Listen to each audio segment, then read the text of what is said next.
ऋण धरना दे रहे किसानों ने 24 घंटे पहले 6 बड़े ऐलान किए हैं। आपको पता ही है कि मरकज़ी सरकार ने जो प्रस्ताव धरना दे रहे किसानों के पास भेजा था, किसानों ने उसको खारिज कर दिया है, रद्द कर दिया है और उसको बेइज्जती माना है। कहा यह किसानों की तौहीन है, ये कहकर किसानों ने उसको पूरी तरह खारिज कर दिया है। किसान अब क्या करेंगे? किसानों ने 6 बड़े ऐलान किए हैं। नंबर 1, 12 दिसंबर को शनिचर के दिन यानी शनिवार को देश भर के टोल प्लाजा को फ्री कर दिया जाएगा, ऐसा किसानों ने ऐलान किया है।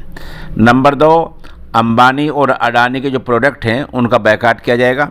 अंबानी अडानी जो चीज़ें बनाते हैं, तैयार करते हैं, उनमें जियो भी है, बहुत सारी खाने पीने की चीज़ें हैं, इनके बहुत सारे मॉल हैं, बहुत सारे टोल हैं, इनके पेट्रोल पंप हैं, इन सब का बायकॉट किया जाएगा। नंबर 3, बीजेपी लीडरों का मुल्क की सतह पर बायकॉट किया जाएगा। उनकी कोठियों, बंगलों और दफ्तरों के सामने बड़े प्रदर्शन किए जाएंगे। नंबर 4, अगर मांगे नहीं मानी तो दिल्ली जाने वाली हर सड़क बंद कर दी जाएगी।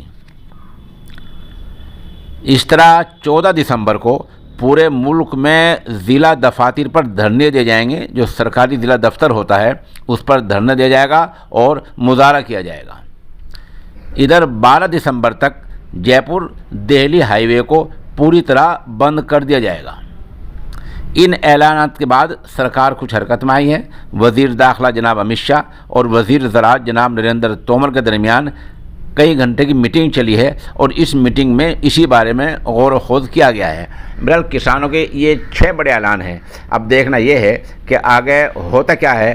फ़िलहाल तो बात कुछ बनती नहीं दिख रही है और किसानों ने सरकार के प्रस्ताव को पूरी तरह नकार दिया, खारिज कर दिया है और इस प्रस्ताव को किसानों की बेइज्जती से ताबीर किया है।